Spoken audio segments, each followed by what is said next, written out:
Action.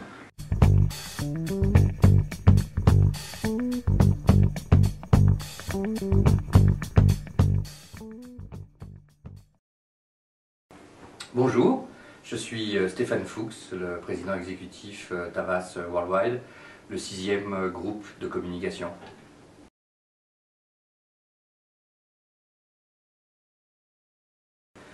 Notre métier, c'est d'abord le conseil en communication, non pas la communication. Au fond, il y a des gens qui communiquent parce que ce sont des porte-paroles, alors que nous travaillons davantage sur la définition du message, de la stratégie, éventuellement d'ailleurs du moment ou du média par lequel ensuite le message va être diffusé. Et puis, comme toujours, c'est le rôle des agences, on peut accompagner, prendre part ou pas à la distribution du message.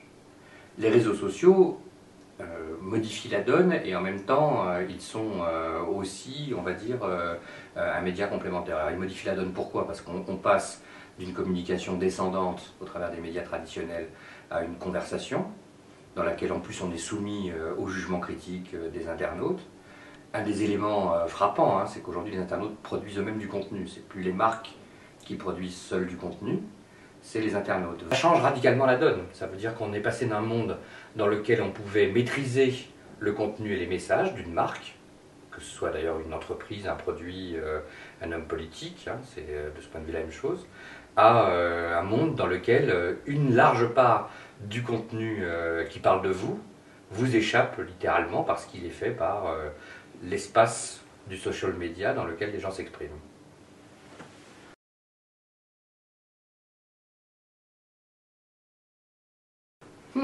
C'est une bonne définition. On pourrait dire que dans la réalité, c'est la mise en œuvre d'une stratégie pour essayer d'influencer, donc de modifier une prise de décision, qu'elle soit publique ou privée, en passant par, très classiquement, à la fois la production d'argumentaires, de rencontres, d'échanges et parfois de communication pour, je dirais, peser sur le cours des choses.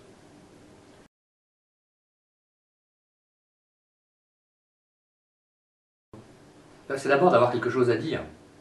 Je suis moi frappé par la quantité de contenu inintéressant qui existe sur les réseaux sociaux. Quand vous êtes abonné sur Twitter à 400 personnes, de gens qui vous disent il est 7h12, bonjour je me lève, je suis ravi de savoir qui se lève, ou il est 23h52, bonne nuit les tweetos. Bon, je sais que Madame Machin se couche à 23h52, ça a changé ma vie. Donc il y a quand même un truc qui est assez bizarre.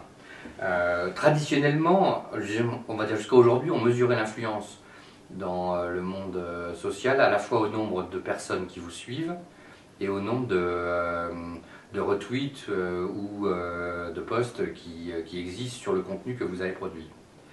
Dans la réalité, je pense qu'on va aller vers des notions qui seront plus qualitatives parce qu'on s'est aperçu qu'il y avait des gens qui achetaient un certain nombre de followers et donc la quantité ne faisait, comme partout dans la vie d'ailleurs, pas nécessairement la qualité.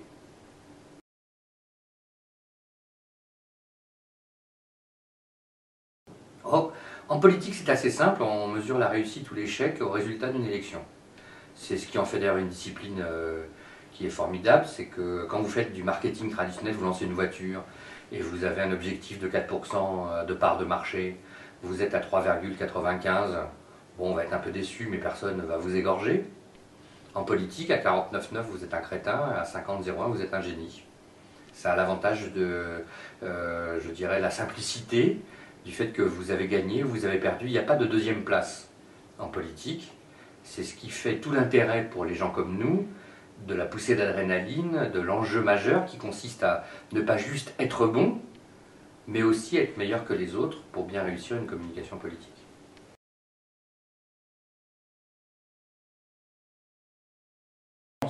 Oui, c'est indispensable.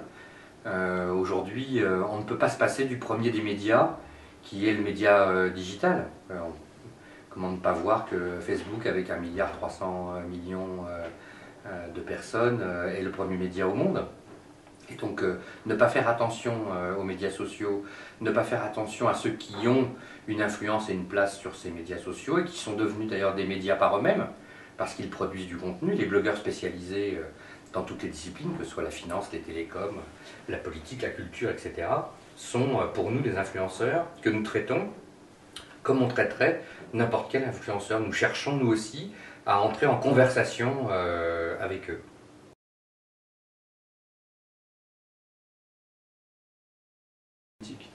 C'est l'offre qui crée la demande, il ne faut jamais oublier quelle est la règle première du marketing. La première des questions d'ailleurs qu'il faut poser à quelqu'un qui veut prendre la parole dans les médias, que ce soit les médias traditionnels ou les médias sociaux, c'est quel est votre message? Jacques Pilan, avec qui je m'étais un peu formé, il avait une formule formidable, il disait « Si tu n'as rien à dire, faut-il le faire savoir ?»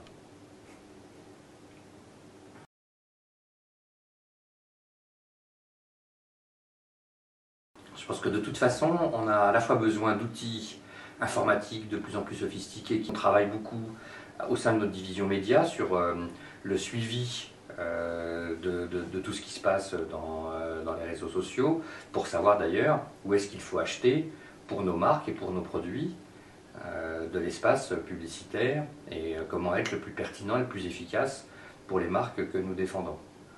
Après, rien ne remplace au-delà de la collecte d'informations, le traitement de l'information. La collecte de l'information est indispensable, mais si vous n'en faites rien, elle ne sert à rien. Et le sujet reste toujours le traitement de l'information, c'est-à-dire l'intelligence que vous donnez à l'information que vous avez collectée. Ça, la machine ne sait pas encore le faire. Elle sait vous donner des occurrences mathématiques, elle sait vous donner des pointes et des courbes, elle sait vous alerter sur des choses qui ont pu se passer et que vous n'auriez pas vues, et donc la machine est indispensable. Mais à côté de ça, le traitement, l'analyse, et donc le cerveau humain, reste au fond le plus bel outil dont on a besoin dans ce métier. D'accord. Un grand merci à vous, Monsieur Fuchs, d'avoir accepté cette interview. Merci à vous.